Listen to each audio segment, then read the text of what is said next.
Hello, everyone. Good evening. I'm Anton Garcia Fernandez, Professor of Spanish here at UT Martin, and I would like to thank you all for being here for this lecture, one of the Phi Kappa Phi series of lectures, the fall faculty lecture. There's many things that you could be doing on campus and off campus, but you decided to spend some time with us, and I really appreciate that. Also, a warm welcome to whoever's out there in cyberspace, watching us on the live stream.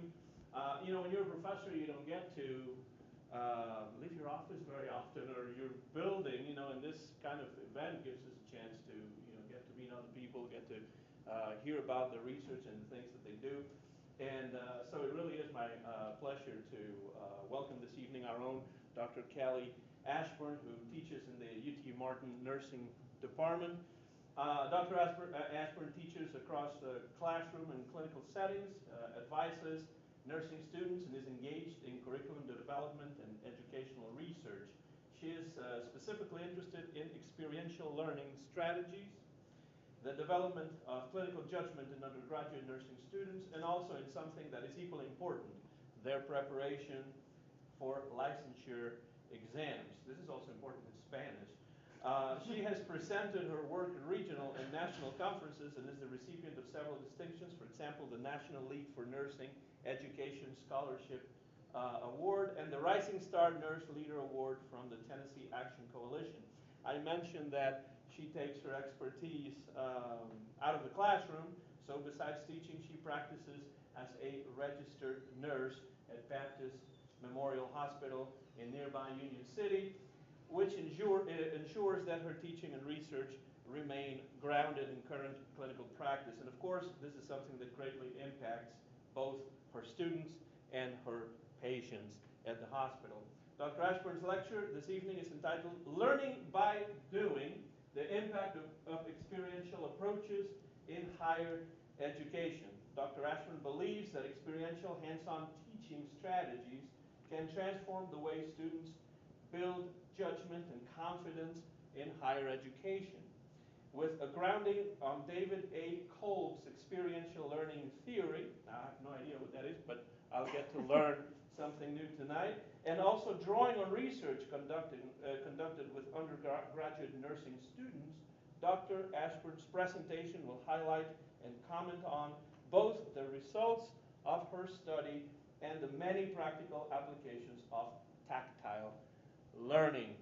So please join me in giving, here in this beautiful Tennessee room at McCombs Center, UT Martin, please join me in giving a Phi Kappa Phi style welcome to Dr. Kellie Ashburn. All right, well, thank you all. I appreciate you guys asking me to come and speak at your lecture this fall. I have been looking forward to it. We've been talking about it and emailing about it for a couple months now, so we're finally here. I am recently just got on the tenure track, as he said, so I just recently was promoted to assistant professor starting at the beginning of this semester. I finished my doctorate last December, so I've been here at the university for 5 years.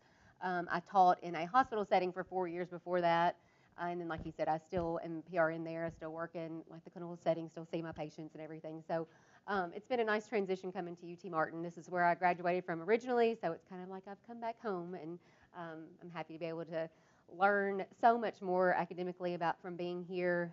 Research in itself has just been something that I didn't realize quite that professors had so much, we did so much, even at our small university, but we really do. So I have presented similar things about experiential learning at the Ellie conference that UTM hosts. And then in the spring, I also presented something similar about my research project to our a nursing excellence day that we host here at UT Martin too. So anyway, like I said, just thank you very much for having me, and I'm excited to present this for you guys. So to begin, to explain my picture here, I printed off some information, and I want you guys to just think about this. So how are we going to learn to tie our shoe? So if we think about how we were taught how to tie our shoe, we're going to put a lace in each hand, and then we're going to cross it over and make an X. And then we're going to put the top lace underneath the other and pull it tight to get a simple knot. And then we're going to make a rabbit loop, or make a loop like a bunny ear, and then we're gonna wrap the other lace around it and then push it through the bottom, not across the top, and then we're gonna pull tight and make another knot. Can we do that? What do you guys think? Did that make any sense? Honestly, even me explaining it to you, I'm like, I don't even know what we're talking about. How many times a day have we ever tied a shoe? Multiple times. We can probably all do it, I'm sure. With our eyes closed, we know how to do that. But hearing it explained in that way can just seem a little bit convoluted. And I can say that because I have a 6-year-old and an 8-year-old, and I'm embarrassed to say they both still, like, they're just using the Velcro still. Like, they're not on board with the tying of the shoe yet. And it's probably it's mother's fault that I'm not forcing them to actually get down and physically doing it. And so that's kind of how I want you guys to think about how important it is, and how in so many things that we've done in our lives that we've learned how to do, that we have to do it physically, right? We don't just hear about things, we actually have to physically do it to be able to truly learn how to do that. So, learning by doing, that is what experiential learning really boils down to. And by physically doing things is how we're going to really grasp the concept, and have it foster lifetime learning, and understanding of what we're doing. So in our picture here, we've got somebody who's actually studying the content, and then we're actually practicing the content. And so, of course, in nursing, as we all hope that our nurses are doing, that we know what we're doing and that we've actually practiced it. And the first time we come and start an IV on you, it's not the first time we've ever attempted to do such a thing. So this is a method that we use to help our students and our learners visualize and actually grasp the concepts of what we're doing.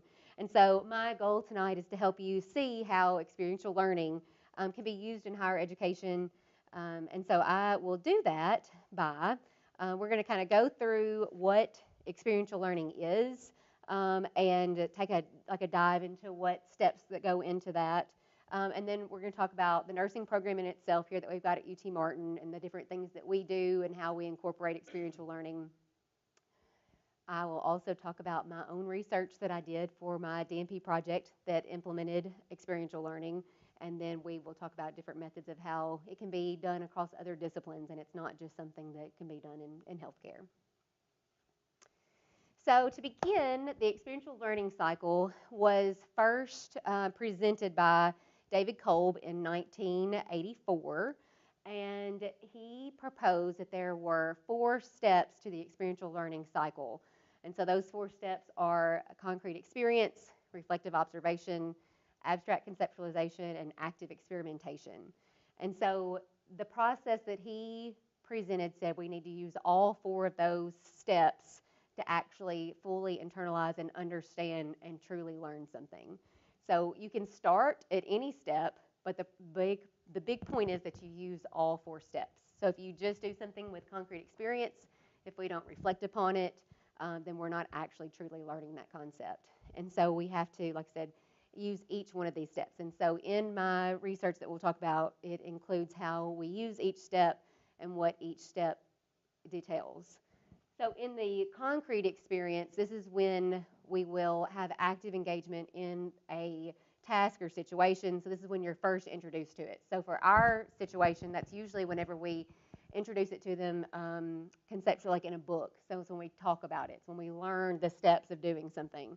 And then reflective observation is we wonder, well, why do we have to do it that way? And why are these the steps that we take to get that?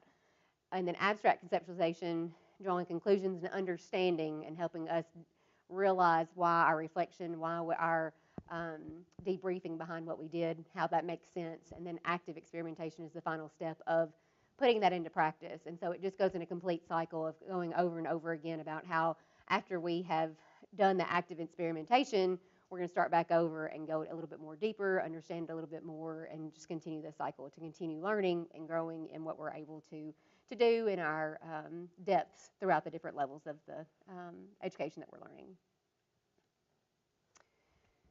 So these are just some of the literature review that I conducted to understand why do we actually believe that Kolb's experiential learning is going to help.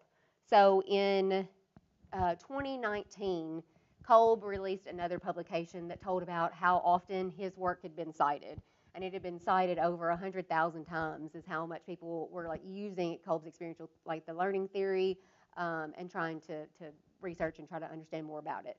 And so I was like, that's a lot of research about experiential learning. So I'm like, well, it must be valid and must be a good tool to use if there's that much research about it. With this is just some brief things people have talked about, how it does enhance critical thinking abilities. There is greater confidence in those learners in real world application.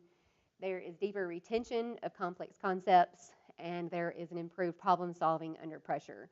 So we can kind of gather from all of the research that had been done using experiential learning that it is a process that is beneficial for our learners to use when they do that.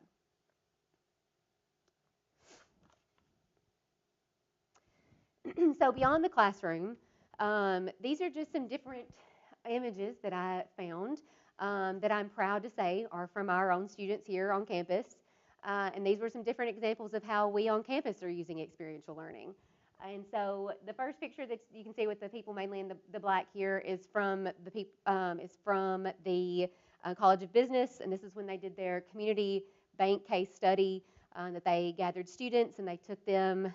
They partnered with Commercial Bank and Trust out of Huntington, and they went and presented this, and they won this presentation, and now they're going on to a different presentation, like more of a nationwide, but they were able to actually use their knowledge and do a case study competition and do that. And so that was actually putting into practice what they were learning in the classroom with that first picture. The middle picture are some of our students that are out of the College of Business or the College of Agriculture, and so they are learning how land surveying, so they're actually in the field, actually learning how to use surveying equipment. And I did feel like I had to include that picture because my husband is a land surveyor, so I just had to include that and feel like he was also a part of all of this. So he also got his degree from here, so we're thankful for that program. And then the last picture was one of our recent pictures too, some of our students who got to go to London to help with the NFL game that they just came back from. So that was just another opportunity for our students to go and actually practice what they were learning in their sports management classes to be able to do that. And so, yes, it does seem like these are more extravagant things, and these things, who not very often people will get to go to London for an experiential learning opportunity. But there are things that are available, and we'll talk a little bit more about how it doesn't always have to be quite so extravagant. But I did want to point out that experiential learning is happening on campus, and it's something that we should be really proud of, that in a university our size that we're still giving our students some really great opportunities and doing great things with things like this. So in nursing, experiential learning is not optional, as I said. I don't think we want to have a nurse come take care of us that has never done these things that we're having them do. We had our level 1 nursing students today given IM injections, and so we were practicing all of that stuff, and I mean, they were having to show me all of the landmarks and show me how they were going to give an intramuscular. And I will say, I tell them, don't look at my face, because every time they give an IM injection, I'm just like, oh, it just hurts my soul so bad. Because when I say dart-like motion, they take it very seriously. So they're throwing that dart in there, and I just, oh. But anyway, it's fine. It's going to be great. Like, practice makes perfect, right? That's how they're doing that. But it is the foundation for competent, compassionate care. And these are some examples of our nursing students over the past couple of years where they have gotten to actually physically do some things that, like I said, we hope they get these opportunities. And I'm thankful that I get to be a part of a university and a program that lets us have these opportunities and gives our students the ability to do these things. So in our nursing department, each level, so our nursing department program is 3 years long, which is unique. A lot of nursing programs in our area are only 2 years long. And so we really pride ourselves with our 3 years in the sense of we're not trying to rush them through. We want them to get the information, and we truly want them to know it.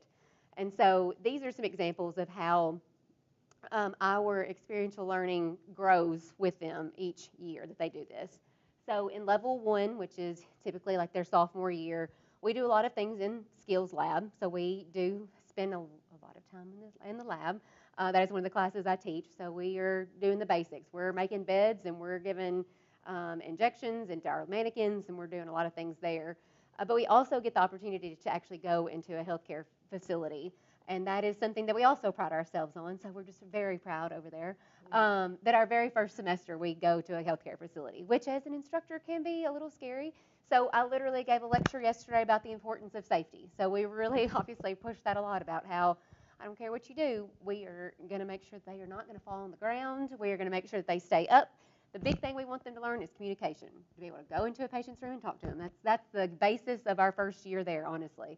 But they go in, and we will start the week after fall break going to healthcare facilities and seeing patients, and like I said, really just getting them in the rooms, talking to patients, and not being scared to death to talk to an actual adult. So that is one problem that we have seen a lot lately. But and then we also have the peer practice sessions. So they have certain number of hours that they have to do and be able to turn in. But that one-on-one, making sure they're actually physically doing skills is some ways that we do experiential learning in our level 1 classrooms. And then in level 2, they still have all those things. They still do our skill laboratories. They go into healthcare facilities. They have practice sessions they have to do on their own. But this is when it kind of gets to be a little bit more autonomous. We kind of give them a little bit more nudge to, you can do these things. We've seen you do this for a year now. We can do these things. And so in addition to doing high fidelity simulation, so that's when we have our little mannequins that can talk and cry and cough and do all those things. We use that. In addition to that, they are also going out and doing more things in the community. So there's a lot more like healthcare or health fairs that we participate in. I'm sure if you've ever been to them over at the UC, a lot of times they like to draft us over there to take some blood pressures and blood sugars and all those things. So we do that a lot. They also get a virtual reality simulation opportunity, which VR. I went to a conference and got to do some VR stuff, and I'm like, yes, please bring it here. I think VR is amazing, and I think it's going to be the next phase of experiential learning. I think it's great. But then they also get to do a 9/11 stair climb at Discovery Park of America in Union City, which I think is a great opportunity.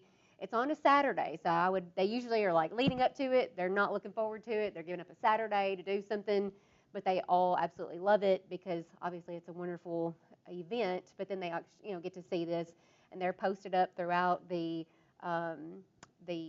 stairs, and they're there in case emergency worker, if they need help, so as they're going up and down the stairs. So it's a really great opportunity. They get to do that. And they also participate in athletic screenings here on campus for our athletes here. And then so moving on to level 3, in addition to all that level 2 and level 1 do, this is when, again, they are going to become much more independent. They have a capstone project, and they also do a preceptorships in this one. So this is very much when they are doing things without, I shouldn't say without an instructor being there, but we aren't there. They're really doing it on their own. They're taking the shifts. They're working night shifts. They're working weekends. They're paired with a preceptor in hospital settings, and so they're much more doing things on their own.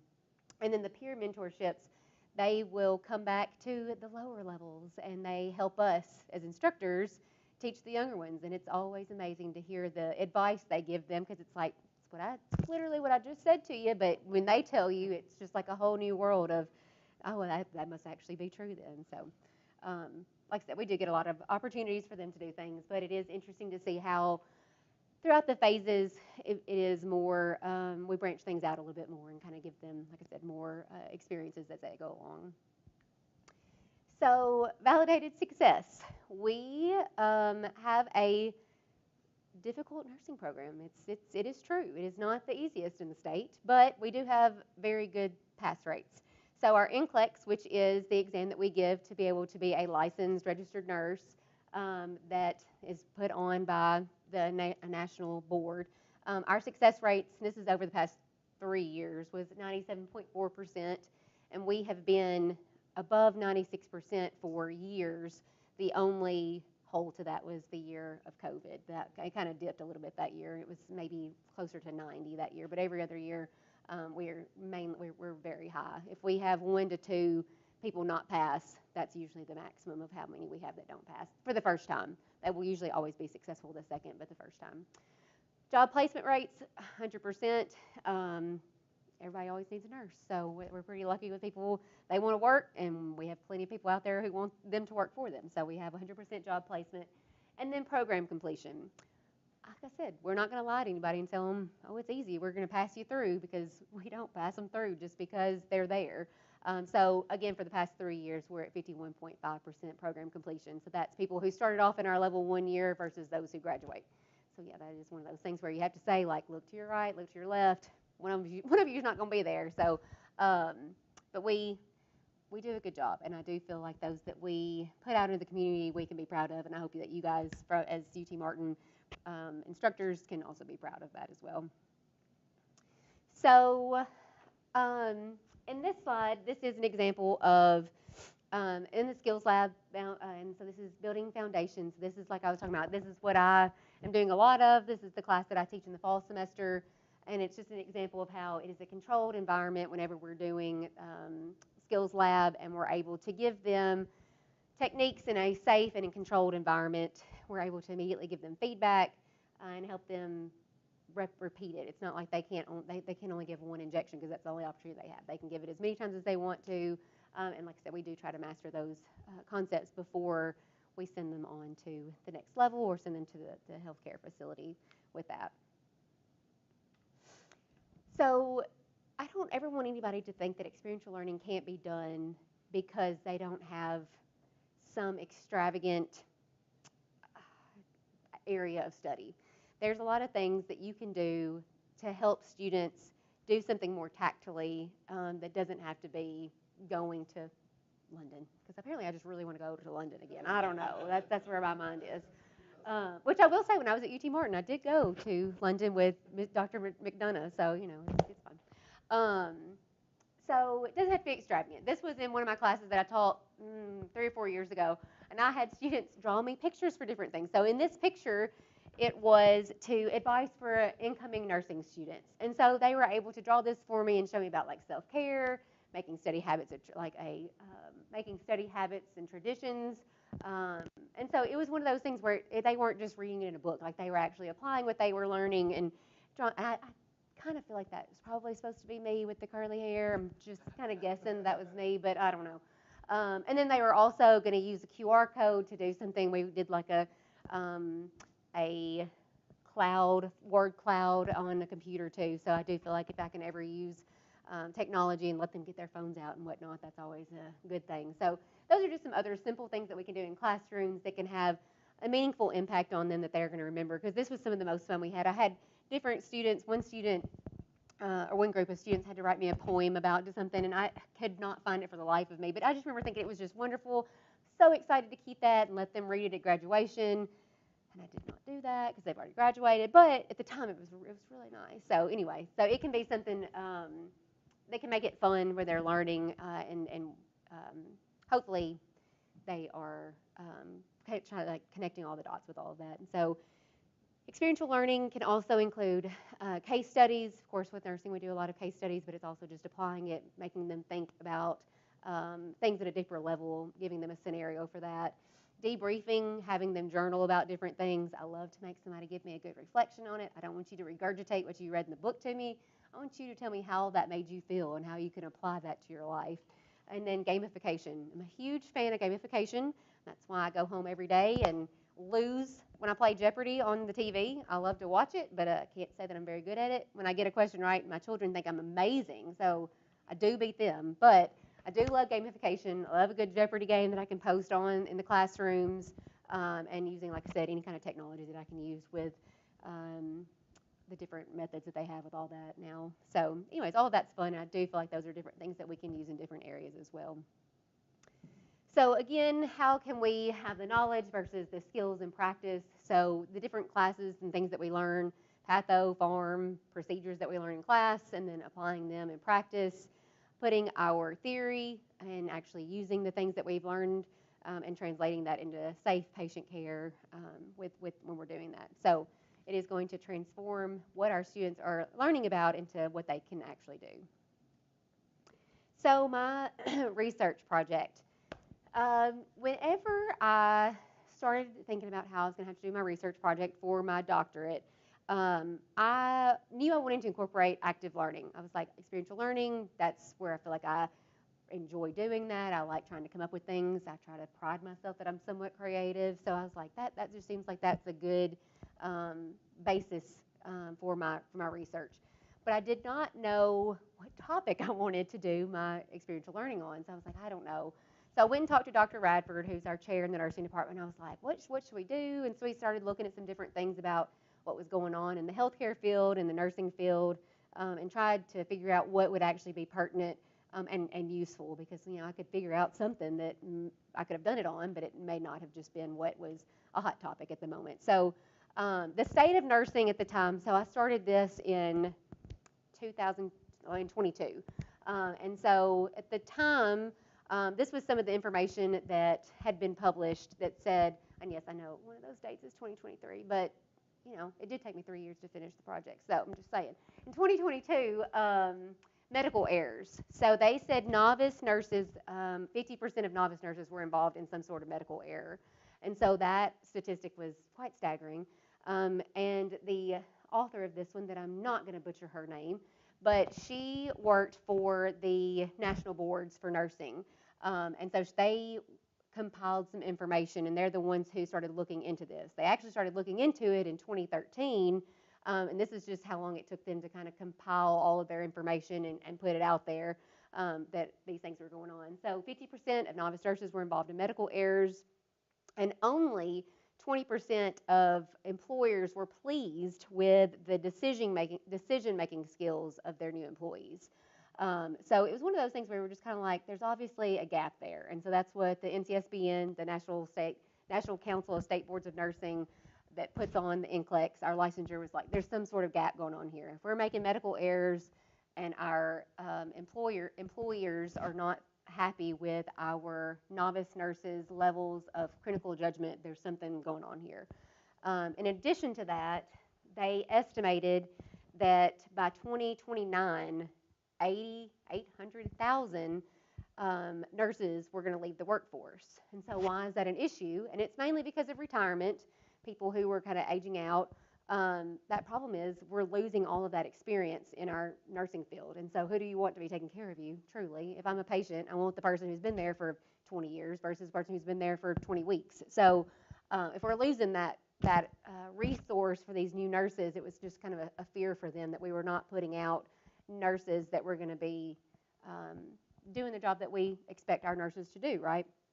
So some of the challenges, aging population. So in addition to nurses that were aging, we also have the generation of our people, our patients are getting older. And so what comes along with that, multiple comorbidities, and in addition to having one thing wrong with them, they may have 10 things wrong with them. So that's going to increase the number of tasks we have to do with them, the number of medications they're going to get. But this may seem like that doesn't make any sense with the irony of shorter hospital stays, but if you've been in the hospital lately, you know as soon as they can get you out the door, they're going to get you out the door. And so that comes back to CMS trying to get, turn the door over as quickly as possible. So older patients, more things wrong with them, but you got to get out as quickly as possible. So it just makes things much more complex and difficult for our patients to kind of, or for our nurses to balance all of this.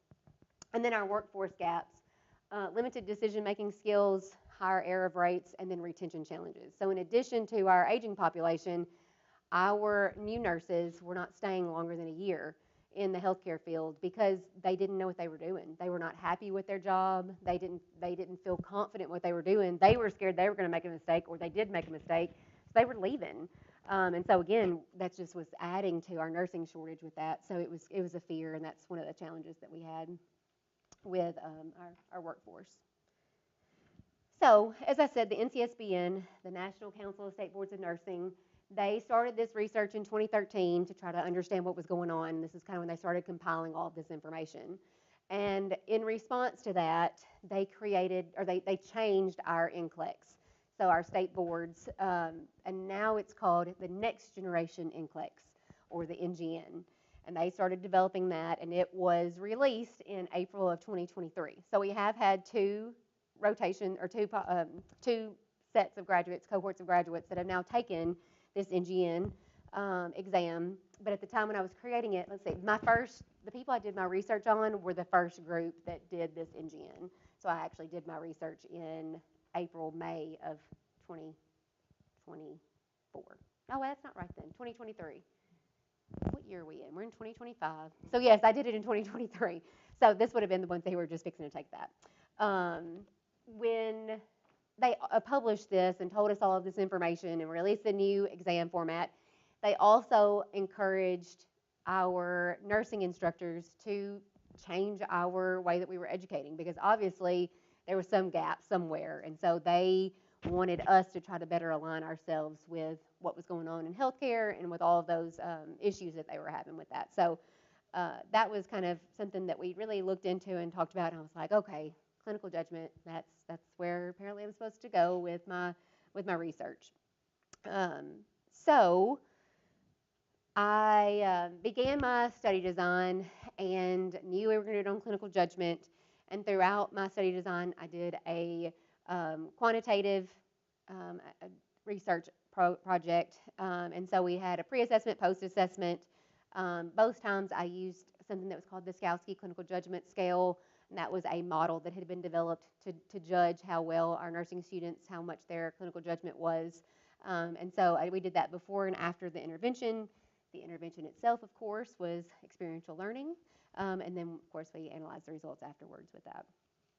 So my intervention, to bring this all back to our experiential learning talk that we were discussing, with that, for my concrete experience, this was to make sure that we reintroduced the concepts of what was going on with this. And I started that off with a Jeopardy game that was NGN, so the Next Generation NCLEX. I went through different concepts that would have been included on that as it related to clinical judgment. And so we had them break up into groups. We played this Jeopardy game. And then after that, individually, I passed out case studies for them. The case studies dealt with either prioritization or delegation, which are aspects of clinical judgment, and everybody worked on those individually. After they worked on them individually, they did not know this because I'm just so tricky. Dispersed amongst them, a lot of them actually had the same case study. So I gathered those groups up together, and there was a structured debriefing that I gave them. So they went through and talked about how they had similar answers or didn't have similar answers, and they discussed all of that and did a debriefing amongst themselves for the reflective observation part. And then one of them got to be nominated to come and present it to the rest of the class, which, they love to do that. So everybody got to hear all of the different case studies and understand all of their peers' observations and reflections between all of that. And so that kind of tied all of that back in with abstract conceptualization. And then we got to do an online polling for content testing. So again, was asking them questions, making sure that they were understanding everything that we were talking about, why we were talking about what we were talking about. And so, like I said, we did that with online polling. Again, love to use our little cell phones if we can. And then active experimentation to make sure that they understood everything we were doing, to kind of start everything, have a nice little end cap to it all. We did some patient care scenario videos that they watched. They wrote down things that they observed, things that they would have done differently, and then we reflected on it and talked about it a little bit more after that. So those were the steps that we did for Kolb's experiential learning theory during my intervention. The intervention itself lasted about 3 hours. They were thrilled because it lasted 3 hours, but it's fun. It was our senior level students. So it had to be, obviously, Kappa's not going to go out and go grab me some new nurses that were just started working. But these, since they were, like I said, it was either, I think it was April, because obviously we graduate so early in May. So they were right there at the very end. Like they were all prepping to take the NCLEX anyway, so they were right there. They were a great population. Dr. Radford, thankfully, she had my back, and she said it was mandatory for them to come to that. They did not have to participate in the study, but thankfully they all loved me. So I think I had all of them except for one who she just missed one of the days, either the pre-survey or post-survey, because she had like knee surgery or something. How dare she? But I did have 34 participants, which based on my G-Power calculation, that was the number that I needed for that. So I feel like the people who reviewed my study were probably like, she is lying. She had the exact number of what she needed, but I'm like, listen, I'm just blessed, okay? So I got what I needed, and it was all great. And so with that being said, with my statistics between my pre-intervention, the median score for that scale that I used was 34. My post-intervention was 40 because they all thought they were fantastic and knew everything. Yes, there were some things that probably were a little convoluted. Like I'm sure the study had its imperfections, as they all do, in the sense of they knew what I was studying. They knew I wanted it to be better. So I think they were just throwing me a bone with some of them and like, oh yes, all 10s on everything on here. Which is unfortunate. I really tried to encourage them not to do that. And I say I actually had a proxy do all of this for me. But these are the results that we got. And we wound up, whenever we were doing the statistical analysis, I did have to use the Wilcoxon signed rank test because their or some abnormalities, but it did show that there was a significant improvement in the results that we did get between in our research. So I was pleased, and so it did show that my results from my project supported current literature from what we talked about earlier, and it did validate or helped to validate experiential learning, that it is a good tool that we can use to help students learn things, and in this instance, helping learn clinical judgment.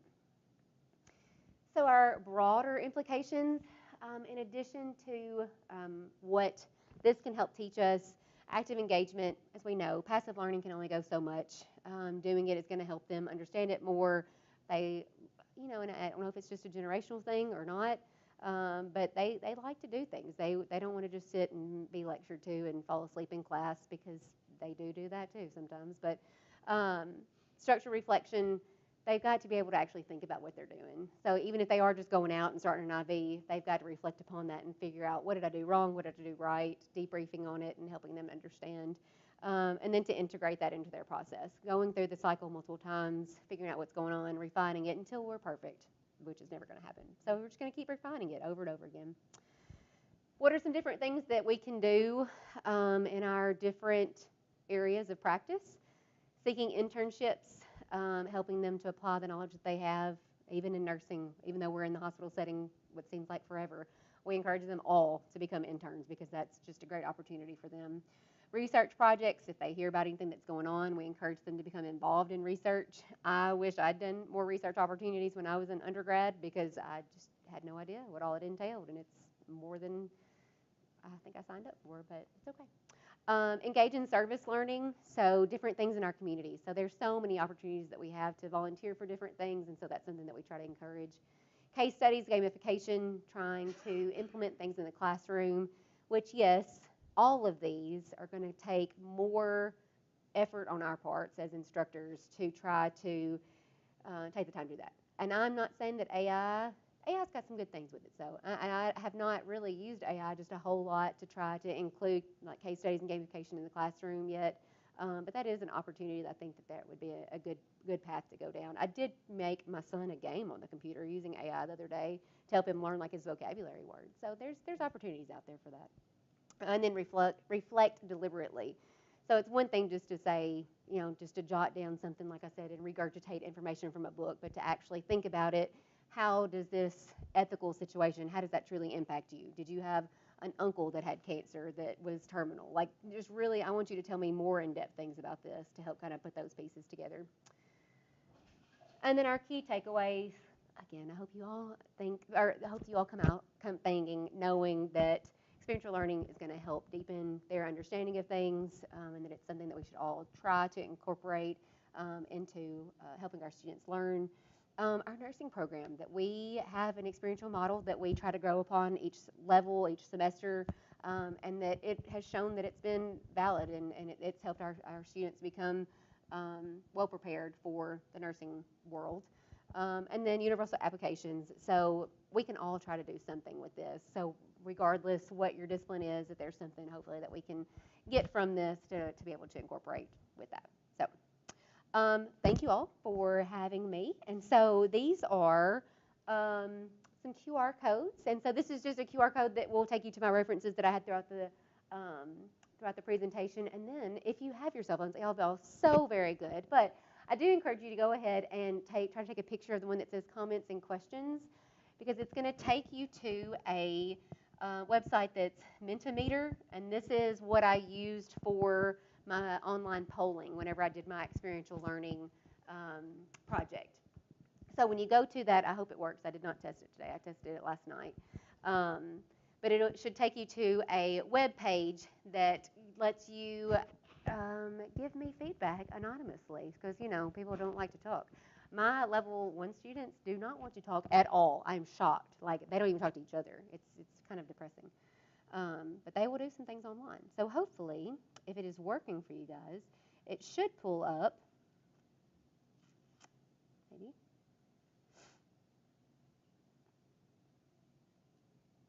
Did it work for y'all? Did y'all have success? Okay. So it should start populating on the screen here if it's going to work for us.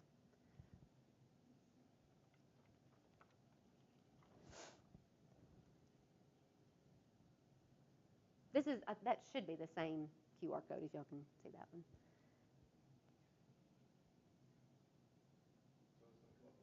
It should. I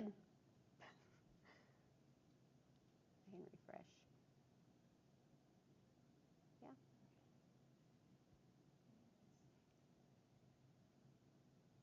Let me see. I can try to go back into it.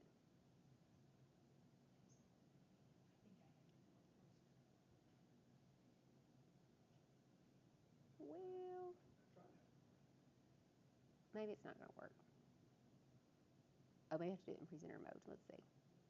Nope. Well, it's nice when it works. I'll just put it that way. So I can show you from my other presentations that I'll show you whenever I did this one. Yes. This was one that I did with my, with some of the students. Um, they put on here, my favorite one that I had on here that somebody posted was that research was boring. I was like, oh, that's great. Thank you. I just presented for 30 minutes about research and you told me that it was boring, but it's okay. So like I said, but it is anonymous. So this was just some of the stuff feedback that they gave me whenever they did this, in my presentation that I gave in April for that. So. Do you use this particular software a lot? No, not a lot because if you do over 50 a month, you have to pay for it. But I will tell you at the Ellie conference, when I used it, and they told me that there's something called Poll Everywhere. It's free, and you can use it more often than Mentimeter. So I just haven't tried that one yet. But I should, because like I said, my students do not talk to me at all. But also, I'm a little hesitant about like just letting them have a free for all with their phone. Like I feel like it has to be very like now is the time to get your phones out and let's do this. Maybe at the end of class as opposed to just throughout the class. I would want it to be just at a certain time for that. Let's see if I can open it back up for it and see. Oh, it's still not working. Well, anyway. Well, we could do it live here, maybe. Yes, anybody, yes. So we don't actually have to do it that way. I was curious. Actually, like when you say you send your students into healthcare facilities, Yes. where? So I'm sorry, I should have addressed that. So we go a lot of different places. We go to Baptist Union City a lot. I will say because that is our closest hospital other than Martin. We go to the Martin Volunteer some. And we go to Cane Creek some for our level ones. But then we also go to Vanderbilt. We've got a program with them that we send our level threes there for pediatric rotation because pediatrics is kind of harder to come by around here. So you get to go do that. There's been years that we will go to Bolivar for their mental health clinicals. Mental health in itself, she goes into a lot of different places. There's a lot of different pathways and some different things around that they will go to for that. And they go to Jackson General. There's multiple groups that will go down to Jackson General. And so we also have somebody that's going to Baptist Carroll County this year with her group. And so those are our main ones. We don't go into Memphis, but we do go to, like I said, Jackson, then some of our just local surrounding hospitals. Yes. That's okay. I was just gonna ask.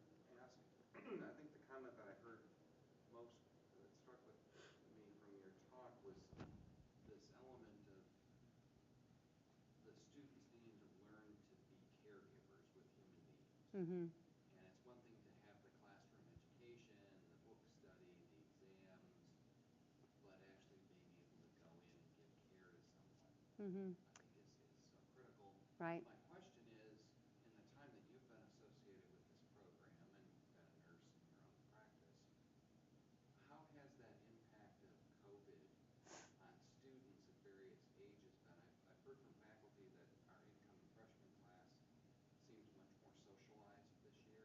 Mm-hmm. Okay. Because they probably did COVID while they were in middle school, Mm-hmm. and then they still had their full high school experience.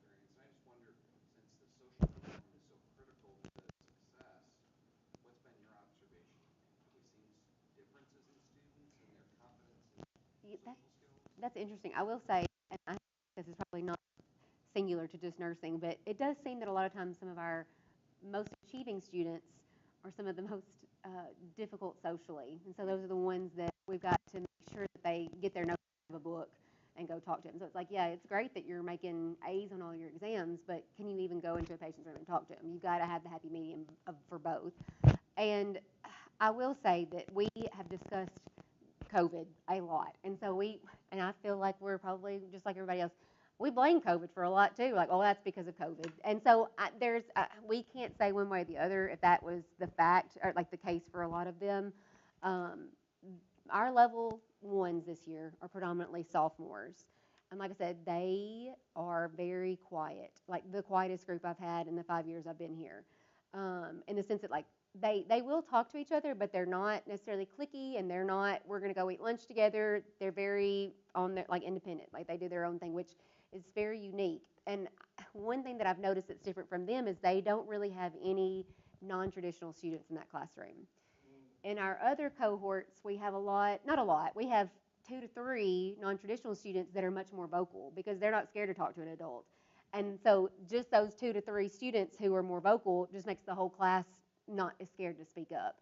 And so that is one thing that I've noticed, and I'm sure that it's probably because of COVID that they may be a little bit quieter, and that's just why they're just more hesitant to speak out because they just haven't really done that a lot. And I'm thankful that I didn't have to go to school during COVID and experience all that, because I know that it has impacted their ability to socialize and to study and to learn, and that's been a transition that we've tried to incorporate, like the different, like, you know, they learned on a computer for so long and now they're having to do it in person, and the happy medium of like, do you want things recorded, like a lecture recorded, or do you just want us to have it in person?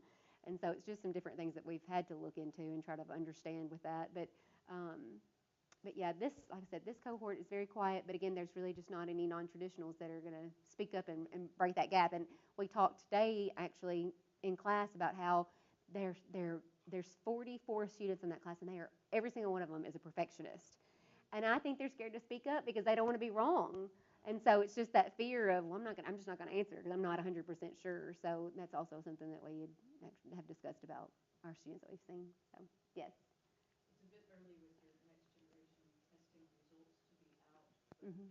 that 2024 cohort should, be in their first year. Do you have anything that suggests that the experiential learning that we put into place is leading to happier employers and nurses who are more likely to stick past their first year? Right. I wish I knew. The NCSBN hasn't published anything yet. We have gotten feedback from those students because this would have been a cohort that we've already heard back from them to see what they said. And they have said their biggest request that they had from us is they want to go to bigger hospitals. They want to have every clinical at Jackson General, which is funny because if you go tell them that right now, we're going to go every clinical at Jackson General, they're all going to moan and groan and say, but that's an hour and a half away. We have to be there at 6:30 in the morning. And so it's just one of those things, retrospectively, you can look back and say you wish you had done this and that. So that is something that was our main thing that we heard. And so I do feel like that may be just because they have realized there's so much more out there. But like I said, we're trying our best to give them these experiences that we can and not have to make them drive so far away, which Vanderbilt is obviously a hike to get to. And that's an opportunity that I think we had it in the past, and then we got like kind of moved away from it. So I want to say this cohort that we're at level 3s right now, we're the first cohort to go to Vanderbilt in like maybe the past 5 or 6 years. It may have been after COVID we stopped, and so we just started back to that. So that may kind of branch that gap a little bit for some of those students. But it'll be interesting whenever NCSBN releases some information, because I think that it'll be something we're all looking for. One thing to note with that is, obviously with this NGN, there was different types of questions that were being asked, like the formatting of the testing was completely different. And so there was a lot of information that came out about how instructors and students were hyper anxious about this exam, more so than usual. So they were studying 10 times more than they were, because it's like, oh, this is going to be harder, we're going to have to work harder. And so we think that the fact that they all studied a whole lot more, maybe because that's why our pass rates have gone, because they have shown, there has been information that's come out that's shown that our pass rates are good with this new NGN. And so that's great, but it's kind of like, does that transition to actual nursing practice? We don't know yet. So anyway, yes. Is there ever a scenario where, because I know you have a lot of your science classes beginning, then they go out into the clinical settings and things like that. Is there ever a scenario or concept that it's almost better to have them do a setting or a skill first, and that I can, yes. So there are a lot of times, there are things that we teach, but until they actually see it in practice, they cannot connect the dots to it. And it can be something like, I mean, being able to decipher lab values, which how can we replicate that in the classroom? I'm not really sure, but that to me was something that really stuck out. That until you can actually see the patient that goes along with said lab values, you can't recreate that in a non healthcare setting, like in the classroom. We can't recreate that. But when they're actually in there doing it, and they can see this, starting an IV, like yes, we do have them practice it because you don't want somebody to go in there blindly. But I mean, in all honesty, a mannequin is not the same as a real person. So, I mean, with a lot of things, it doesn't really the dots are not connected until they get to that point and can see it. Now, there's really not anything that they may see things in clinical settings before they actually learn it here, but of course, we're going to make them at least practice and learn it here before they attempt it themselves. But that's how, like with the different steps, because like when I start taking them, if I have to start an IV, I'll have my students come and watch me do that, and hopefully that will help them connect those dots when it's time for them to actually learn how to put in an IV for that. Any other questions? Yes. I'm just curious. This is not about the experiential learning so much as your own experience. So how do you balance work as a faculty member and then having a nursing practice? Yeah. Well, Family, you said you had family? yeah, I do. Yeah. Well, so to bring that in, my husband is going to say, "Well, I wish you'd quit one of them or do something," because that's what last night I did stay up a little bit and do all this stuff, but I went to church and then I had to leave church early so I could go into the hospital, and we had to had to go get my flu shot and do I had to go sign in for something. And so it's a balancing act, but I do have my mom came up today to help with my kids, so I have good family support. I, and so that's helpful. And my job is PRN, so I'm going into work tomorrow to actually work in the clinical setting, and I will work the next Friday. But I do have Fridays off, and so at our in our department, they do encourage us to take a day for practice, and so like that we're encouraged to do that. And so a lot of them who are like nurse practitioners, they will still practice at least one day a week. And we are we're very blessed that we don't teach classes during the summer, so we've got summer and breaks and whatnot. So I mean, it's a good. It allows for balance with everything, and like I said, and even just having breaks with family. So I mean, it's one of those things where the money may not be the same, but it's still worth it for everything. Yes. Not a question, but just a comment. I talked to one of your colleagues earlier this week, and she was with a group of level ones, and some of that, I can't remember what it was. It was a flu shot clinic, Mhm. and where we were, they were short on the people at the local site, and so she looked at her level ones and said, "Okay, you've all done the injections on the Mhm. mannequins back in the room. Let's get some injections going." And Mhm. they were all like, "What?" Mhm. Oh yes. She said by the end of the day, they had done several hundred injections. Yeah, And that's wonderful. she said you could just see the transformation of those Mhm. students having done it now with a real patient and Oh talking yes. to people. And so, It gives them a lot of yeah. confidence when they can actually do something. So yeah, it is. And like I said, we've got some good ones. So I'm proud of our program and everything. So anyway. All right. Well, thank you all very much. I appreciate it. Thank you.